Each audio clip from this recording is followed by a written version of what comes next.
Good morning, everyone. Welcome to Brookings. I'm Michael Hanlon with the Strobe Talbot Center, and we're here today to discuss Replicator and Beyond, the future of drone warfare, a topic that all of us are thinking about if we study defense or just follow the war in Ukraine, and we know that there's a lot more to happen in this realm. It also brings in technologies, including, of course, artificial intelligence, but a lot's happening even in real time, day by day, month by month. Just a quick word of background on Replicator, then I'll introduce the panel. We'll talk up here for a while and then get your questions towards the end of the hour.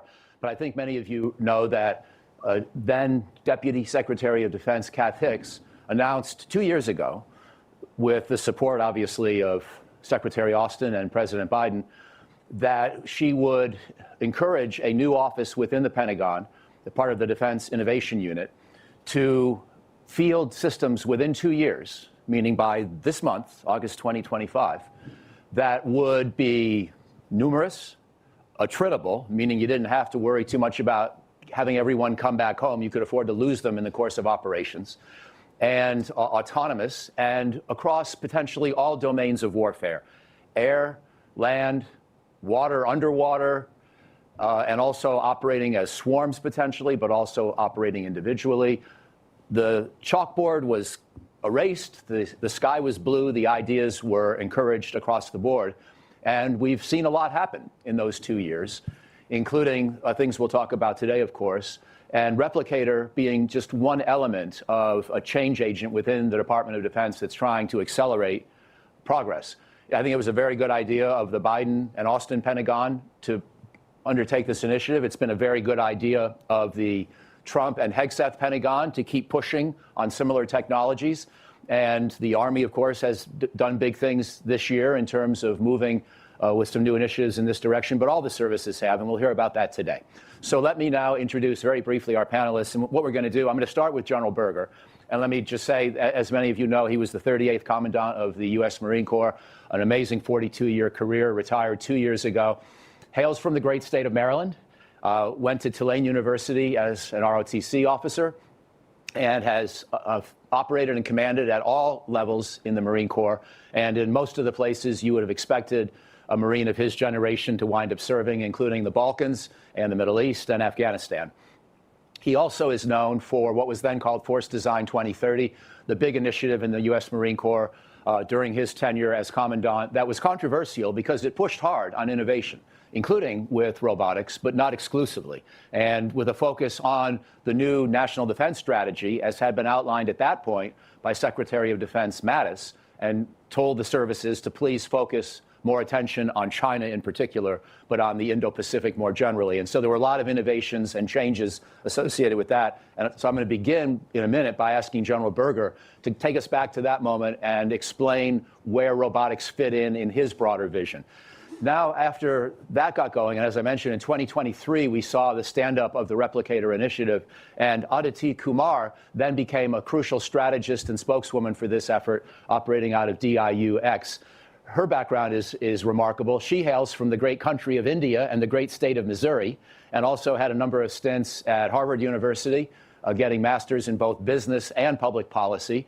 Returned later there to the Belfer Center, which, as you know, is known for technology as well as strategy. So she's always had an interest in technology.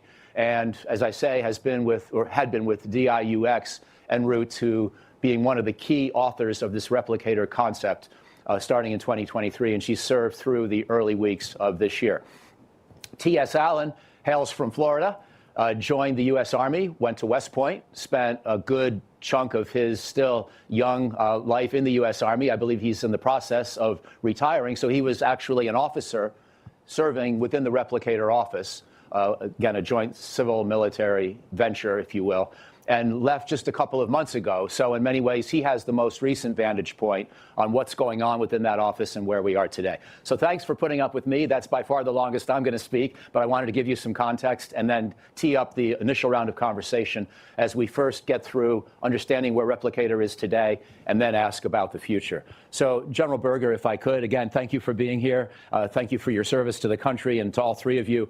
But could I ask you, when you started with the idea of Force Design 2030, how did robotics fit into that? The notion of force design 2030 and robotics and autonomy began before I became commandant, because I had the privilege of, like some of you all know, serving in Hawaii as the commander of the Pacific, and then the combat development for the Marine Corps. So you could see, it gave me an opportunity to see already where things were going. And my interest in China began across the street at SAIS, at Johns Hopkins. So the two of them, for me, merged in 2017, 2018 to make a couple things clear that came out in the planning guidance and the direction we were going with force design. I think, first of all, that the technological advantage that the United States had owned for decades was rapidly diminishing in some areas, where we would have parity, and in fact, maybe some cases, in some areas, we would be behind our competitors. Second, that we couldn't outbuild our chief competitor, which both of the national defense strategies clearly outlined, one competitor as an existential potential threat. So, okay, that's the bar that you got to measure up against, and they could outproduce us. And that was pretty clear, 6, 7, 8 years ago. One, because of mass, but two, because of course, no surprise to everybody in here, they have a different model than we do, and we have a market-driven defense industrial base, and they have a G-driven market, defense industrial base. They can focus and scale and with speed that's hard to match. So they were going to outproduce us. Technology wasn't going to give us a great advantage. So autonomy and autonomous systems and robotics became a way to make yourself bigger than you are and be in more places than you are. Not to replace human beings, but to spread out the battlefield and to actually enable, service members or warfighters to do more over a larger area. Weren't sure exactly how in 2019 that was going to happen. But the last part I'll just mention before we move on was, I think with a realistic point of view, you have to work with the tools that you have. So we started writing and talking in 2019 and 2020 about using what you have now for robotics. And it began with a discussion of things like amphibious ships and aircraft that could become somehow enablers for, or motherships for, or the centerpiece for sort of a quarterback kind of an idea. Because you can't wait for something custom built for. You have to use what you have right now. So for us, it was, what if you had amphibious ships that could use either Marines and manned vehicles or unmanned, and it'd be very difficult to tell what's in the well deck kind of thing. That's really hard for the opposition to kind of discern. So all that wrapped together was we need to go faster. We need to experiment and make mistakes and learn at a much more rapid pace than we were going. And lastly, the learning was going to take place out on the edge. So give them the tools, which was what Replicator did. Give them the tools out in the field quickly, as fast as you can. Give them a 60% solution. They'll figure it out. They'll tell us what works and what's not. Before we move on, could I ask one follow-up? Thank you very much for that framing. Was there any one, you mentioned a number of technology areas where we were losing our lead, or maybe China was outproducing us in quantity, et cetera. Was there any one, or maybe one or two drivers that had you most anxious at night? In other words, command and control and the survivability of satellite communications, or survivability of big weapons platforms? Was there anything that really drove you to think we've got to move faster in this direction more than other things? We knew, and we won't talk about it in here, but we knew the few areas where we clearly had an edge and we needed to sustain that, and probably pretty commonly known. But in other areas like the air domain, where we could establish at least local superiority for a pretty good defined period of time, that was vanishing pretty quickly. And even when you look at just the 4th, 5th gen aircraft, a decade ago, the F-35, when the opposition can take the intellectual property and they can produce a lot faster, then we were not going to stay with a wide margin of advantage like we could before. So I would say on the water, on the surface, clearly we were starting to get worried about that. In the air, how do you get inside an air defense system that's integrated and in much higher level of tech and numbers than we had seen before? How are you going to penetrate that? How are you going to defend against drones? Because even in 2019, it was become evident if the other side has it in numbers, how are we going to protect our own forces? Fantastic. Thank you. Aditi, if I could go to you and maybe bring us back a little bit to those early months of, Replicator in 2023. What were you most excited about? What were you most worried about? And also tell us a little bit about the internal, politics of this. What was the hardest you had to break through a lot of red tape, whether it was resistance within traditional acquisition portfolios of the services, because not everybody thought about things the way General Berger does, or maybe just breaking through regulation because you were trying to encourage new kinds of companies to get involved and go faster. What was that period like? Sure. It was very dynamic. So, I think that the definitive account of sort of the concept of Replicator will come from Deputy Secretary Hicks, because she really was the driving force behind this. My sense is that she recognized that the department had this perennial innovation problem, that it was much more rooted in culture than in authority or budgetary constraints. And that the way to break through that would be to focus all of the senior leaders on one particular capability area and work with them to concretely deliver that and demonstrate that we could do this, draw lessons from that, and basically create this playbook by which we could replicate this for lots of different capability areas. So in executing that vision, I think there were, with a little bit of distance as I reflect on what ended up being really important, the first was this idea of creating a distributed leadership team for Replicator, in which every organization in the building did exactly what it always does for acquisition and fielding processes. They just did it faster and more collaboratively. And the alternative version of that would be DIU trying to do a lot of things ourselves, but that is not sustainable, it's not replicable, it doesn't drive culture change.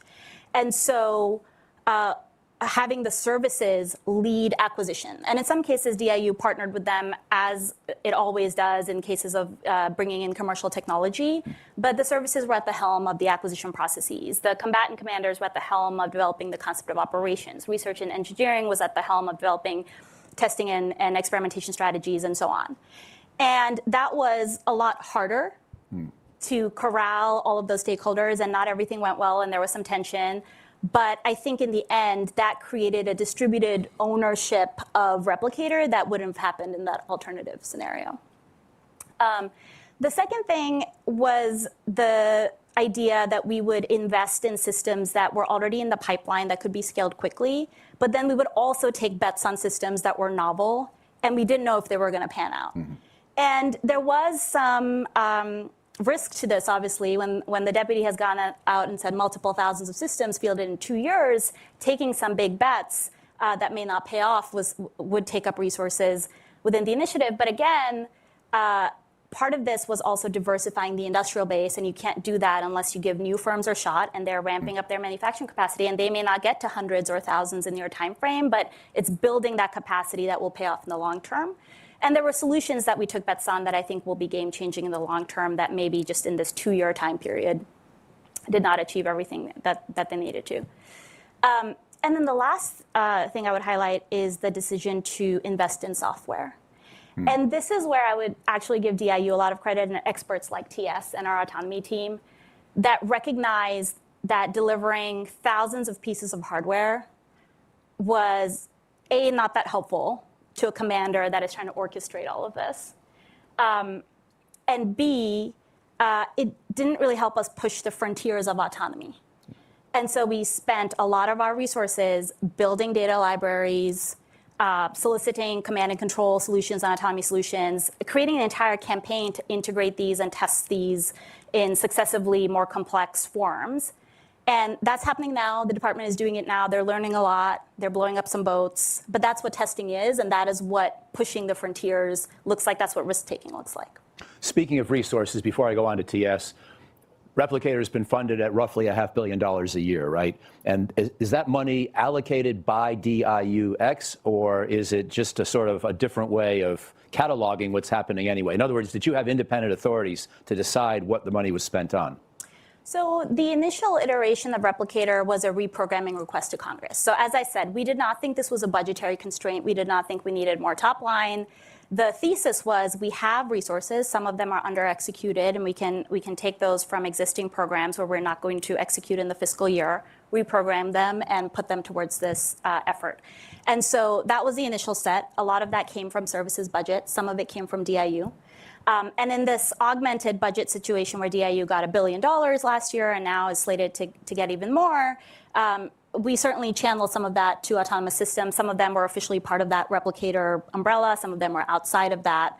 But it has been as I said about the team structure, the resources also reflect that it has been a cross-department effort with services and OSD pooling their resources for this. And just one small final follow-up, just to get a specific system on the table and in the discussion. Switchblade is one of the systems, and I'm thinking back, correct me if I'm wrong, but wasn't it an earlier incarnation of Switchblade, well before Replicator, that was involved in the killing of Qasem Soleimani? And that's a loitering munition that we're now building. We had it 5 years ago, but now we're building in much greater numbers. Is that a fair example of what you've been trying to do?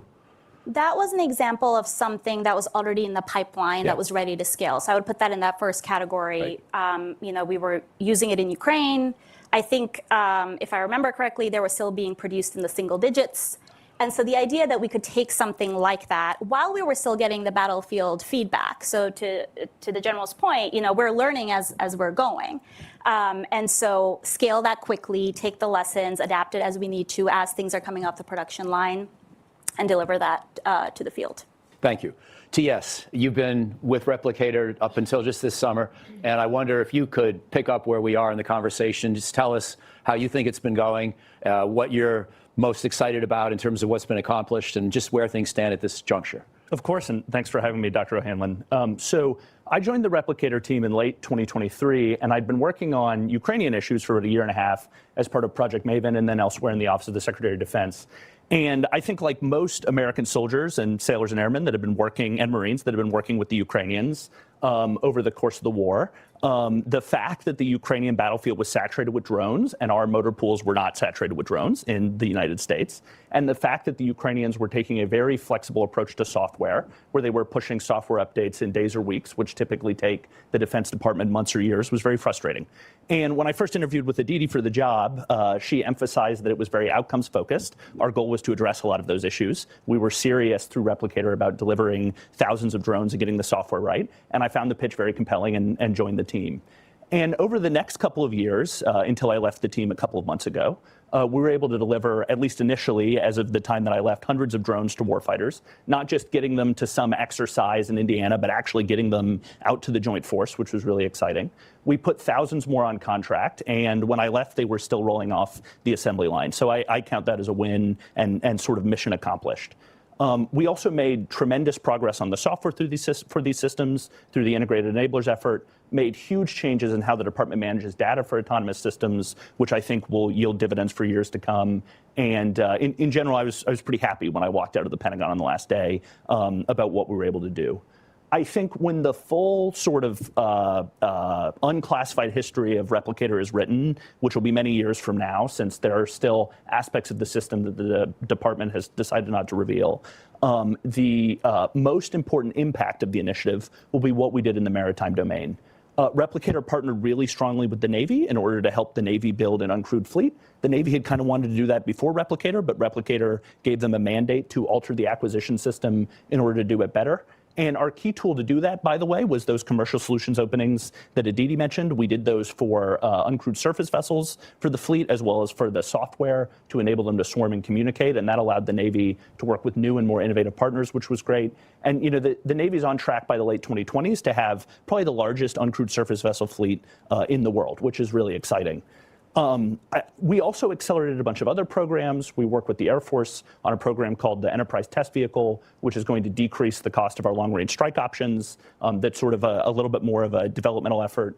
Obviously bought Altia 600 loitering munitions for the Marine Corps, which was huge, and a lot of systems for the Army, which I spent a lot of time thinking about. And I will say, for me, the kind of best day on Replicator came in about May of 2025. So this was after the transition, under the new administration, and an Army brigade commander came to visit the Replicator office. And he had actually just been showing a bunch of our drones to the Secretary of Defense. This is Secretary Hegseth, mind you, out in Poland, which was kind of neat. We'd seen a bunch of pictures of Secretary Hegseth looking at Replicator stuff, which was cool. And the brigade commander, when he had assumed command of his brigade a year before, had not had any modern drones in his formation. They just had not been there. The Army had a couple of sort of ancient ISR platforms, and that was it. And through Replicator, we were able to get him a bunch of Switchblade 600 loitering munitions and a bunch of Anduril Ghost X and PDW C100 ISR platforms in order to support what he was doing. And in recent exercises, this brigade commander had found that these systems were some of his most lethal weapon systems. And so they'd really improved the lethality of his brigade. And then he handed it over to his staff, who spent about an hour giving us a laundry list of things we still needed to fix in order to maximize the lethality of these things for the department. And I know the great teams at the Army and the Defense Innovation Unit are still working on that laundry list because it's pretty long. But I think that really brought home to me that even if we probably didn't select the perfect systems, and even if there's a strong case to be made that, especially in the land domain, we probably need to about 10x what Replicator delivered in order to meet the needs of the modern battlefield. Replicator had kind of gone to from 0 to 1 for the drone fleet and a lot of our formations, and that was ultimately the goal, so we'd accomplished that. That's excellent. Before I get to my second big question, which is the future and where you see autonomous vehicles and warfare going, could I ask sort of each of you to comment briefly on sort of a philosophical question? We've mentioned Ukraine several times, and a lot of people wonder, like, why we even keep half the stuff we've got in today's military, because the Ukraine war suggests that fighting's become much, much different. That's probably an oversimplification, which I'm going to ask each of you to comment on. To what extent does the American military's broad set of requirements resemble or differ from Ukraine's for right now? And the other thing I'd say by way of provocation, we had Admiral Paparo here last fall. And at that point, he had gained a little notoriety, among other things, for his use of the term hellscape, for what he wanted to be able to turn the Taiwan Strait into if the Chinese ever tried to invade, largely using autonomous loitering munitions of one type or another, I think. But he went out of his way in that public presentation next door to say that he did not think that we should get too caught up in short-range drone transformation as the be-all, end-all, because he had an 8,000-mile by 8,000-mile theater where he had to do a lot of different things, not just tactical killing of Chinese ships trying to cross a strait. So I'm sorry for the long preamble, but maybe General Berger, if I could start with you. I guess the more specific way to put this question, do we need to really fundamentally turn upside down our allocations of resources and put a lot more into drones? Or is this a different problem than the Ukrainians have when you're looking at future warfare from an American point of view? Fair question. This is an oversimplification, but they're in an existential, situation where they have one scenario, one situation they have to survive in. That's a subset of what the U.S. military has. So, no, I don't think you throw out everything over the transom and go over here. But you definitely take lessons from there and know that it's more than likely you're going to face that at some point in the future. You don't ditch all the capabilities and capacity you have today. But if you ignore that and you face that, you're going to do it at your own, demise. So absolutely, you watch the lessons learned. Not so, for most of us, not so much the things, but the speed of adaptation if you can't match that. In other words, if you were Ukrainian, you couldn't make that transition, that adaptation fast enough, you wouldn't survive. We would have a lot of casualties if we can't adapt at that speed. So I think you observe it. We move in that direction, knowing that that's probably going to be an operating environment we're going to face. But that doesn't mean you ditch all of our capabilities and throw in there. It's a subset for us, but it's everything for them. Thank you. Aditi, I don't know if you'd like to comment as well. And then if you want a more specific question, it's, how much bigger should the pool of money be to help us move at the pace we should be moving? My sense from being educated by people a lot more qualified than I am is we need the right set of weapons for the right situation. So there are instances where we need multi-million-dollar munitions, and there are instances where a $50,000 drone will do.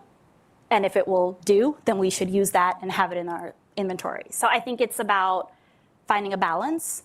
And I'm not advocating for a huge defense budget by saying that. I think we can do a lot more with the budget that we have. I think there are lots of efficiencies to be found with these traditional exquisite systems. I think we can, push the boundaries on emerging tech at the same time and integrate the two. And I think that sometimes the department gets actually caught up in this distinction where you have these you have this acquisition enterprise and you have the innovators over here, and each side demonizes the other, thinking that they're advocating for like an all or nothing approach, and like nobody is saying that. Nobody is saying that. I think the idea for, at least for the Defense Innovation Unit and AFWorks and NavalX and some of these organizations, is to say, okay, where are there instances where commercial technology, emerging technology can be brought in, and there are actual use cases where it will be deployable and helpful to the force.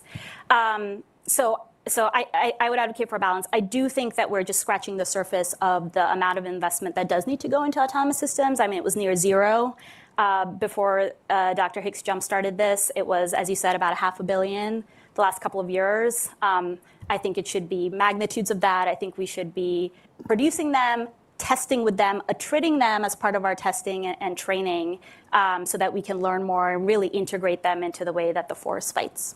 TS, your thoughts on that same issue? Yeah, the way that I think about this is that no one in the Joint Force is really excited about denial yet. Ultimately, what the Ukrainians have demonstrated is that large numbers of drones are very good at denying access to parts of the air, land, and sea to your adversary. But there's really no one in the Joint Force, with some rare exceptions, that sees their primary job as denial. They all think their primary job is superiority. And so as a result, we acknowledge the possibility of doing this, but we don't think that it's our core mission. And we say, yes, we could buy those systems, we could build a hellscape, and we also need all these other things. And so where we have a lot of experimentation left to do as the Joint Force is to figure out where these newer attritable autonomous systems fit into our current force structure, probably as part of a high-low mix, and where they can help us achieve those superiority missions that we ultimately think are critical in order to deliver what our political masters want of us. There's, of course, also the possibility that we're over-indexed on superiority, and 10 years from now, we'll realize that strategies of denial are more important. But I don't think we're there yet, and I don't think that's a proved case yet either. That's a great question. Great answer to a simple question that I took a long time to pose, but you all answered really succinctly and very clearly. Let me now talk about future visions of warfare more generally. And it's a big topic. And so I'm going to invite each of you to just say what you like, but also take a specific angle if you would prefer. And so there are a couple of questions that are on my mind about the future of Replicator and everything else with autonomous warfare. One of them is, okay, we've done interesting things with Switchblade and with Task Force 59 and with the Navy. So what's the next specific concrete thing that you're watching over the next 1 or 2 years? But also, I'm intrigued by this question, and you mentioned TS, denial versus offense. How soon do we need to think about swarms of drones going on the offense on their own? And is that something we should want to do? Or is that something that's inevitable, whether we like it or not, as scary as it may be with, scenes of Terminators taking over a, part of territory somewhere? Or is it really more realistic to think more like the next generation aircraft with a collaborative combat aircraft on its side? We still have humans in the lead with any tactical operation, but the swarms of fighters, robotic fighters, are going to be helping the people rather than going on the offense themselves. These are some of the questions on my mind. I'm sorry to throw so much at you all at once, but what I really want you to do is grab whatever part of the question interests you the most. Near-term modernization, future offensive swarms, anything else in between. And General, if I could start with you again, please. Okay. We've clearly gone to where we can at least conceptually think about swarming in a domain among the same similar types of vehicles in the air. Less so, I agree, on the surface, subsurface, other domains. Air's where we've spent most of our brain cells thinking about, and I think first expand that into the other domains. How do you swarm in other domains to do different things? Second, how do you get different domains worth of autonomous robotic vehicles to work together? We're not there yet either. Mm-hmm. In other words, between surface and air, between air and subsurface, where it's not even those membranes go away completely, and the communication is, not something you think about, because it will definitely be challenged to communicate back and forth. But we got to get out of the same type of environment between robotic systems and autonomous systems and move to different domains talking to each other. I think we got to get past we're to the point, I think, conceptually of thinking unmanned teaming. Okay, that's great. But this is that's a step towards something else. And that, I think, is teaming between systems. There we have to figure out where that's a great, comment about where's the man fit in. It's great when you can see the wingman and it's a drone. But what if it's a different construct where there's bodies of robotic systems that are operating out there, and there's not a wingman per se, it's a step or two beyond that. How do we think beyond that? We're way behind in logistics, in using robotics and autonomy in logistics. Because if you can't communicate and you can't support yourself, you can have the best systems and the best trained force in the world, you're not going to last very long. So logistics is a much more difficult thing to think about. It's not as fun to think about as killing stuff, but frankly, if you run out of stuff, it doesn't matter how good your munitions are. So we have to think, I think, hard about logistics in a contested environment. That's one of the things you wanted to do with the Littoral Combat Regiment, right, and make them more self-sustainable beyond the issue of autonomy. How is that going from what you're seeing? I think great. Not because I had a great vision, but because the commanders at lower levels are turned loose in the Philippines and Europe and other places to try different approaches with the tools that they have. And like always happens, the service members at the lowest levels have ideas that generals and admirals will never think up, and they send back just like TS's point, like, okay, here's the 17 things that you got to do better, and these 4 things you thought it would do great, they don't do so great. So stop working on that. So the faster you can get to that point where engineers can get direct feedback without 6 layers in between, you will start to move pretty quickly. Thank you. Aditi, same question about the future and what's most intriguing to you, and whether medium term or longer term. Yeah, 3 things that I'm looking for. One, as the General said, this pushing the boundaries of both the homogeneous, same system autonomy and then the heterogeneous various systems autonomy. We're not there yet. I think there's a threshold in terms of operating like sub 30 systems versus more than 30 systems. There's like a step change in the complexity of the technology there that I think we need to work through, and that's why this testing is so important. Secondly, I think the cost point. We're still at a point in this country where we're not producing enough to mirror what some of our adversaries can do for tens of thousands of dollars. We're still multiples of that. So, this administration recently declassified one program, which is the low-cost UAS, which is a reverse engineering a Shahed, which is something that we'd started to work on. And I think that's great because now you're aiming for cost points more in the $10,000 to $50,000 range for a UAS as opposed to like $150,000 to $200,000. So I think driving to that is going to be really important. And then lastly, I think with the quantities targeted by Replicator, while they were ambitious, they didn't really stress test, I think, the supply chains in the way that if we actually were to go for hundreds of thousands of these systems, that we would, discover. So I think building out that industrial capacity and the supply chains and figuring out, the batteries and all of the critical components that will need to be produced at scale to enable this kind of capability, I think is something on the medium to long-term horizon as well. That's great. Thank you. TS, same question to you. Yeah, so what I'm most excited about is how commercial developments and what they're now calling embodied artificial intelligence might generate technologies that we can then apply to make our weapon systems more lethal. To give one really specific example of this, first-person view drones are ubiquitous on the battlefield in Ukraine. They cost about $1,000. And right now, most of them are like wire-guided, weirdly. I would not have predicted that a year and a half ago. And you have these extremely elite pilots figuring out how to use an FPV drone to, for example, strike a weak point on a tank, right? In the future, and so right now it's very hard to put artificial intelligence on one of these drones because an advanced AI chip that you could put on that drone that could very easily sort of pick out a feature on that tank and help you, for example, always hit the track of a tank and thus take out the tank at a weak point would cost another $1,000, right? So it would double the cost of the drone. At this point, it's like almost a law of computing that the price of that chip is going to get cheaper very quickly. And so 2 years from now, we're almost certainly going to have AI-enabled FPV drones that can almost always hit the track of a tank, right? I just think that is coming. And you're going to see a series of other things where the sort of routine tasks that are part of war, the subtasks, the targeting tasks, hit the track of a tank rather than its very powerful armor, are increasingly automated and increasingly handled by machines. That being said, DoD policy will still be that commanders will exercise appropriate human judgment over the use of force. So I'm not particularly worried about terminators.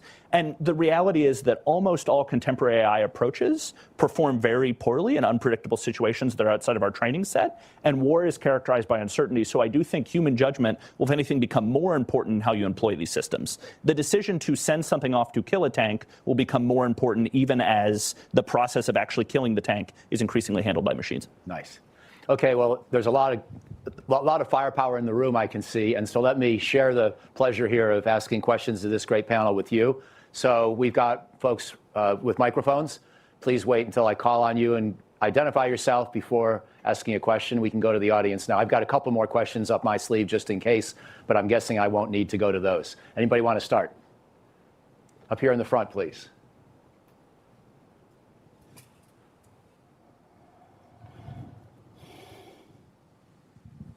Lonnie Wilson, I'm one of the federal executive fellows from the Marine Corps. So, Commandant, good to see you again, sir. My simple tactical question on logistics: you gave a nice description of where AI is going and how it will develop. Could you describe energy and what Replicator looks at for energy and looks at for these systems, and how we're moving towards producing more energy, storing more energy, and making all these systems last longer on a battlefield that isn't defined with shore power with energy readily available? Thank you. Yeah, so we spend a tremendous amount of time thinking about the battery for these systems. And in some cases, like the battery is just the key thing that's going to determine its battlefield lethality, because it decides how long it can loiter, how long you can sort of keep it charged prior to launch. That matters for a tremendous number of use cases. So the operational energy concerns are real. And I will say the US has a lot of work to do on its battery supply chains. The simple reality is that many of our tier 2 and tier 3 suppliers are getting the critical minerals that are inputs to those systems from foreign countries. Almost the only processing for most critical minerals is occurring in China and Malaysia. That's just a global reality. And so I think we have a lot of work to do in order to reinforce those supply chains. By the way, it's interesting, I'll just comment that I was recently reviewing the National Defense Industrial Base Strategy, and it does single out batteries as one of our greatest areas of concern and weakness and dependency, along with, I think, castings and forgings, explosives and kinetic materials, and just one or two others. So it's on the short list, as you say. Thank you for the question. Let's go to someone else. Go to the second row here, please, and the woman in blue. Hi, Teresa Marr, Inside Defense. I was wondering, Ms. Kumar, you talked about how you feel like the Replicator 1, the quantities targeted, didn't stress test the supply chain enough. Are there any other kind of lessons learned that, like, going into Replicator 1 you didn't expect would be an issue and became something that you had to target? That makes sense. Oh, there's so many lessons that we learned. I mean, I'll start with the organizational, so just within the department, right? As I said, a lot of this was service-led. The acquisitions were service-led. But a lot of these capabilities on the software side, they're joint solutions. And so how do you think about housing those types of missions in the department over the long term? Who owns that? Who's going to maintain the C2? Who's going to maintain the software layer? I think that's something that Replicator 1 surfaced that the department will need to work through. Similarly, the idea that we could do all of these things towards fielding in parallel versus in sequence we ended up needing to create a lot more handoffs between teams that didn't necessarily exist before because they just never saw each other in that sequence. And so how do you kind of work in that way? On the technology front, one of my lessons was actually there was a lot of promising technology in different pockets within the department. We have the CIBR program, we have the AppFit program, DIU is constantly soliciting. And when we actually looked at these programs, we were able to pull things in to Replicator that otherwise I think would have just gone in their own pipelines in their own silos. And so really connecting those dots and nailing those transitions between the innovation pipelines to the acquisition pipeline, I think was a really important lesson learned. The software and data piece, when I started, I wish I had thought about it earlier, honestly, but in August of 2023, when the deputy went out and she said multiple thousands, we all went to hardware. I think Doug Beck, my boss, had more foresight than I did, but I certainly was like, how do I get more systems out there? And really the problem to solve, the real challenge, ended up being on the software side, and that's where I think we'll have a lot of longevity for Replicator as well. So maybe TS and General Berger, you have more to add to that. Those were top of my mind. Yeah, I think to dig into the software side a little bit, DoD has a tremendous amount of data that you can use to develop autonomous systems. However, DoD has a federated approach to everything, including data management. And so kind of step one for Replicator software was we actually spent about 6 months doing this data sprint where we just brought everything that mattered together, all the sort of test data, all the data from the operational force that could inform our understanding of the performance of these systems, all of the theoretical data about what we thought would happen in future wars, and like put it in a couple of unified places where we could actually use it to develop these systems. And that was sort of antecedent to the autonomy development that's still ongoing, and it took a really, really long time. So to me, that was one of the most surprising parts of Replicator was, everyone says DoD has a lot of data, and we do. We have more data than anyone else in the world by a million miles, but it's not in one place. And so there's a lot of work that you have to do in order to unlock it and make it useful. Maybe just 2 quick points. Great question. One, we have to, at the same time we're thinking of what we're going to field forward, we have to think of what we're going to field to the training establishment and the services, because you don't want the service members to see it for the first time. So if you need 7 of them, you also have to count what you need at Fort Irwin and everywhere else, right? So don't overlook what you need in training, and sometimes you're going to field to training probably first. I know it doesn't sound quite right, but sometimes for some systems, some capabilities, you want to field it to the training establishment actually before you put it out forward. Second, I think different than our current model where you define the requirements and you know all this, the whole 17-step kind of thing. If you don't know exactly what's going to work and you're asking 10 companies to give it a try, you need the flexibility like Dr. Hicks had to grab from 8 and give to 2 if they're pulling ahead in that race quickly within a budget year, not next year, now. Because you have to feed the winners, if you follow what I'm saying. But that's not how our current system normally operates. We want to buy 100 of those and 7 of those. But I think wherever the money lies, if it's the Deputy Secretary of Defense, they need the flexibility to reprogram within a budget year to move quickly from that which isn't proven out to be so good and add it in there, infuse those funds quickly.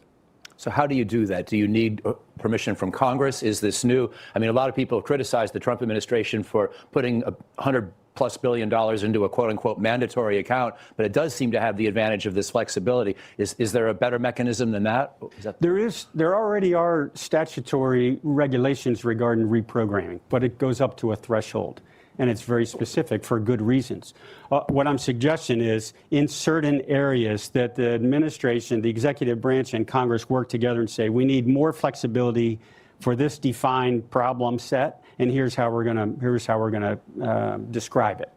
And maybe that isn't the same for ships and F-35s and everything else. But for this area, we're going to allow much more latitude in terms of reprogramming, and there'll be oversight from Congress, but it's probably a little bit different model than the norm. And we did have a lot of success with that. I will give Congress a lot of credit here. Not only did we get broader chunks of money that had more flexibility just by dint of being in a wider sort of line, but colorless money. So this ability to go from RDT&E to production without having to reprogram across colors was super helpful. Thank you. Gentleman in the white shirt in the second row here as well. Thank you so much. Ferdinand Rother, American Gas Association. I just wanted to go back to energy again, and I was wondering if you saw any alternative fuels to fuel drones other than batteries, as a lot of critical minerals are now in places that the US does not have a lot of control over. Yeah, I guess I'll take that one. And I really wish there's so many people on the team that were way smarter on operational energy than me. And I wish I could phone a friend here, but they're in the Pentagon doing their good work. Obviously, some of the systems are still going to be powered by fossil fuels. In particular, uncrewed surface vessels and most things that are going to deliver that kind of range are going to be reliant on sort of gas or diesel, depending on how the fleet wants to use them for the short to medium term. So yeah, definitely a critical role there. I don't think we looked at any systems that weren't electric battery powered, gas or diesel though, at least not that I can remember. There couple things happen in which you asked the question, so I'm guessing you're aware of. One is within the government right now, there's discussion about rare earth minerals in the United States, and which right now we don't mine, and what might we do? And the second is just the evolution of batteries, period, beyond lithium-based, which is happening pretty rapidly also. Both are happening at the same time, and there's no telling where that will lead. But your point, I don't know if that gets at your point. Because it is a lever right now. Is that what you're asking? Like, that's the shortfall. Energy, yeah. Do you have any suggestions? I do not, but I mean, have you heard of any, in other words, alternatives to what the batteries that we're using now or the next gen batteries, or what, have you heard of any? Well, I've heard that hydrogen could play a role. Okay, yeah. Great, next question, please. We'll go to the fourth row. Maybe we'll take both those gentlemen in this round before we come back to the panel. Hi, Matte Steinert, a German Navy midshipman and working for the German Embassy right now. I have a question regarding the difference between Replicator 1 and 2. Like, how did the work change? What is like more the focus? Are they working parallel? Yeah, just in generally how things are changing right now. Thank you. Great, thank you. And then please hand the microphone to your neighbor. Yeah, John Pryor, I'm a data science consultant. My question actually somewhat builds on his question, is if Congress said, hey, we need 50 replicator projects to run in parallel today, how much faster could you get to where you are today, given the lessons you've learned so far and the, let's say, internal changes you have made to all the management culture, appropriations, and what other procedures you have? You want to try it first? I'll start. So Replicator 1 was low-cost unmanned systems. Replicator 2, which the department announced in the fall of 24, the winter of 24, was counter UAS. As I said, the idea of Replicator was to create something that we could apply to different capability areas. And so I think that Replicator 2 will look similar in the sense that, or I hope that the leadership team now will take into consideration that distributed leadership structure, or team structure really worked. And the way those teams are set up, they actually can apply pretty perfectly to future iterations of Replicator. I think this idea of bringing in existing solutions and taking bets on novel solutions is also true in the counter UAS space. I think this idea of data and software and how do you take all of these systems, make sense of what you're seeing and give the commanders the ability to decide and act. I think those are all things that will carry forward. In terms of how many replicators can we run, there were lessons that we learned that we tried to make systematic changes on. So for example, one very small thing that came up was we were working with a bunch of small vendors.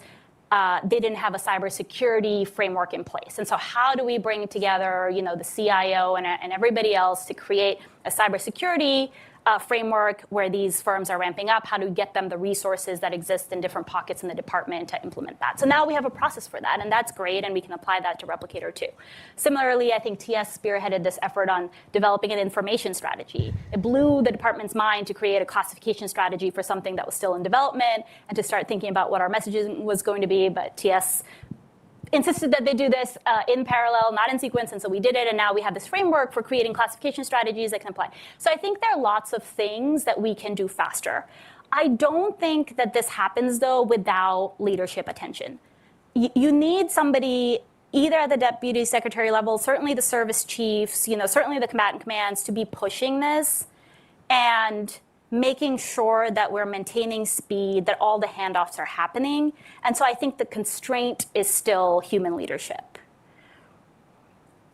Anybody else care to comment? Yeah, if you want to do 50 replicators, I think the two fundamental constraints would be, first, leadership attention. The Deputy Secretary of Defense doesn't necessarily have time to personally provide leadership direction on 50 programs. And second, the actual sort of program manager talent that we had on Replicator was really unique. I don't know where we found the Green Beret McKinsey consultants that were running Replicator, but they were pretty awesome people. And there are just only so many of those in the department willing to build new processes. But I do think one of the things that Replicator did for the unmanned systems community across DoD is it showed them a better way to build these systems, and it did it all in partnership with them. The overwhelming majority of Replicator acquisitions were actually done by the services with DIU involved, as opposed to by DIU for the services, although DIU did pathfind in a couple of cases.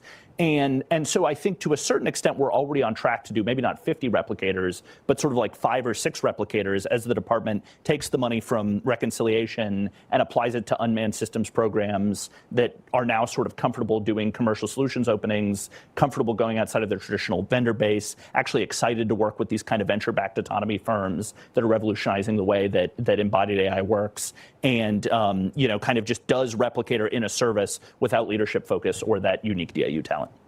Great.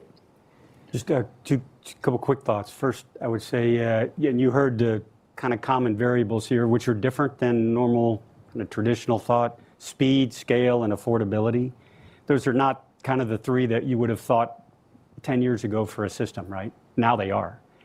Second, I would say, anchoring on what they said, the traditional defense industrial base, you got to blow that out of the water, because the things that made Replicator work are not in the traditional 7 big core. They're the lower tier companies. You have to enable them to play the game, and that's not bending the rules. But it's not, if you just go after the defense industrial base to make any one of those 10 programs work, it ain't going to work. The non-traditional lower tier companies, you have to enable them to get in the game. Go over here, please. Second row.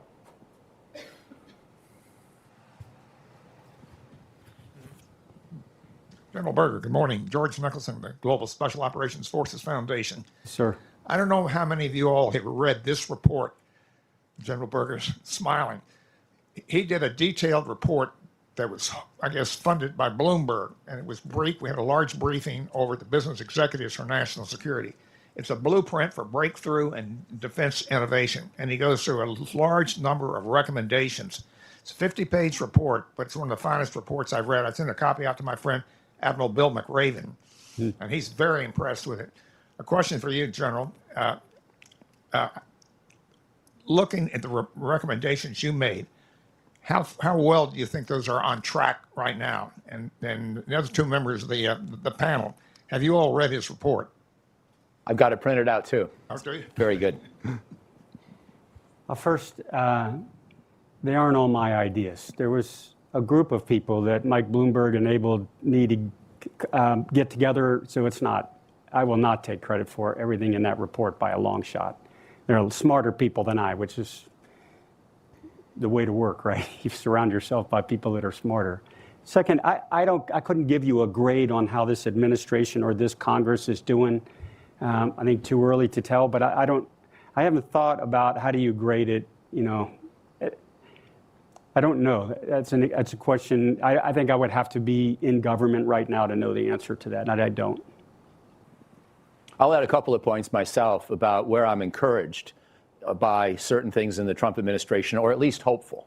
And this is not to defend everything that's happened in the 5-sided building or in the Department of Defense, but Secretary Hegseth's idea to tell the services, tell me how you'd reallocate 8% of your budget to get on board with new priorities. Not everybody agreed with those priorities, but the basic intellectual exercise of thinking where you can save 8% and maybe redirect, I think is a healthy way to plan. And so on that one, I'm fairly encouraged. Also, he doesn't get a lot of press, but Deputy Secretary Feinberg is a very capable guy.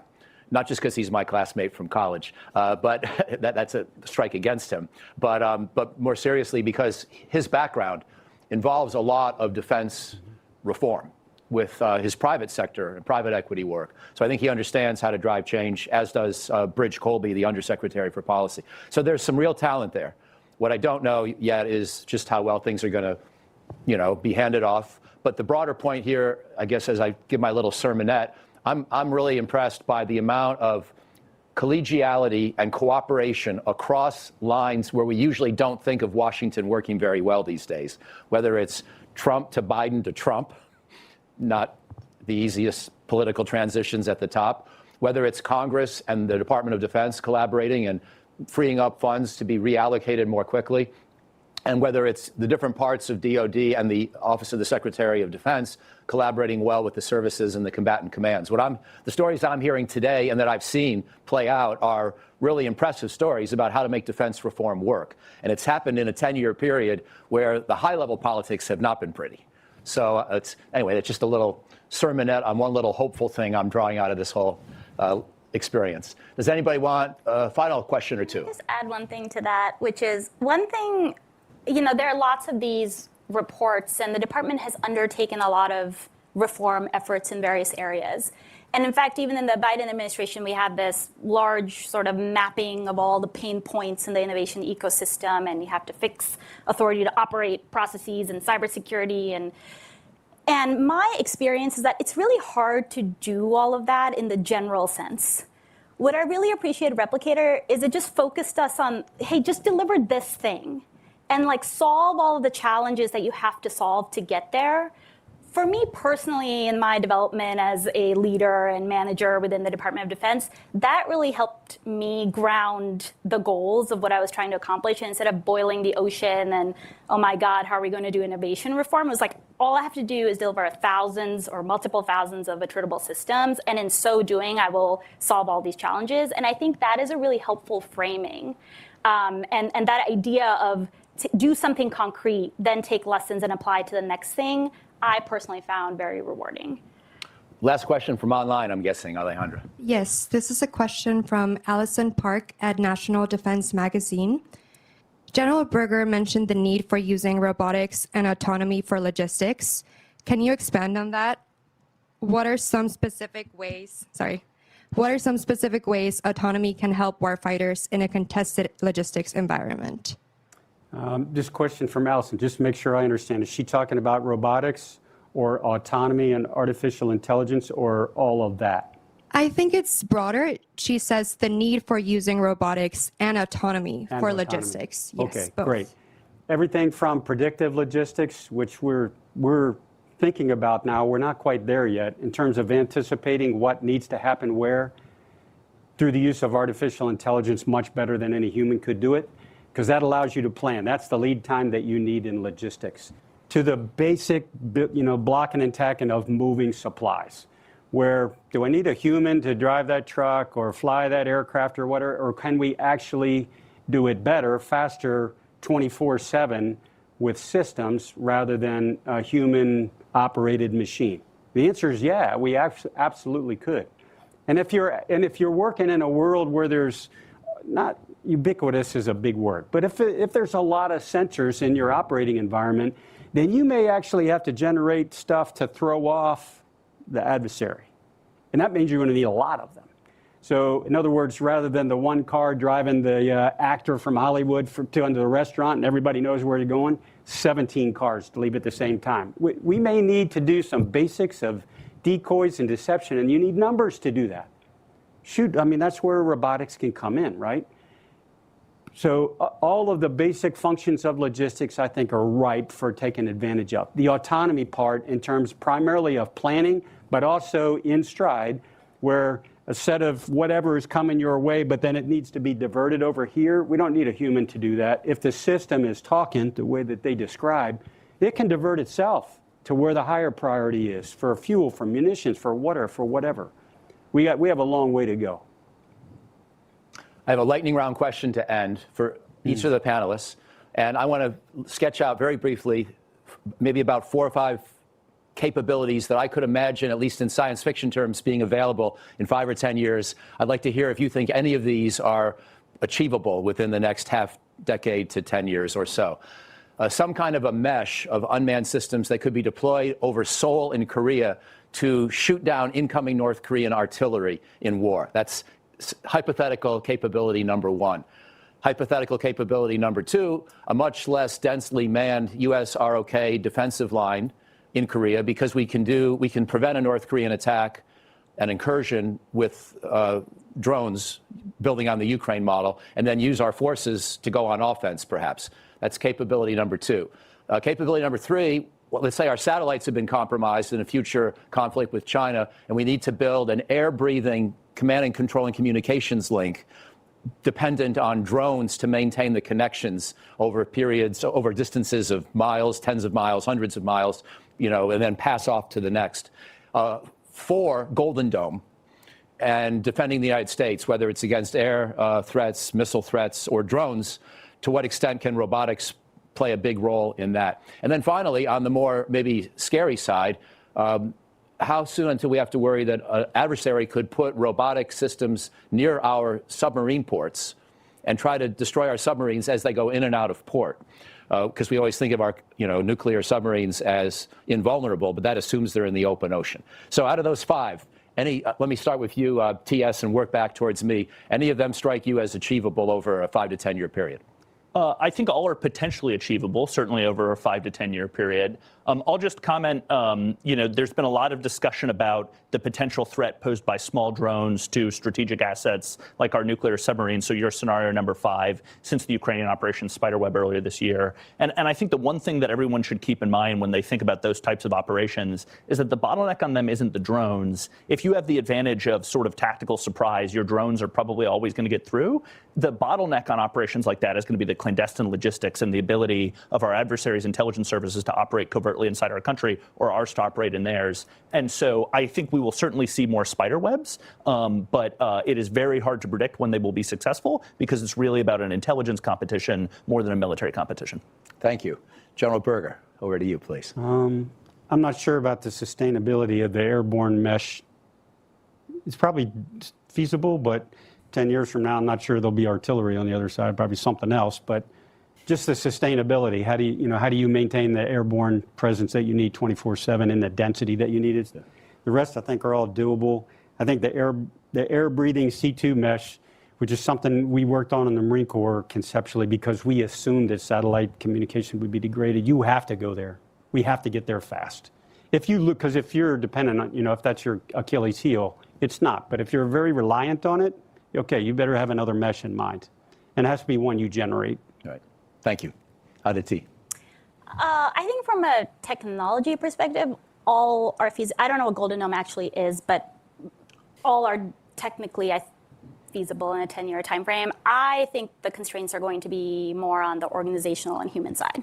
Like, are we doing what we need to do to prototype, test, field, like all of the things that we've been talking about over the past hour in a very rapid way, so that we can get comfort with these systems, we understand how they work, we work through the autonomy policy directive, we figure out how the human needs to team, where is there appropriate human judgment, all of that. I think figuring that out is probably the longest pole in the tent, if I were to choose.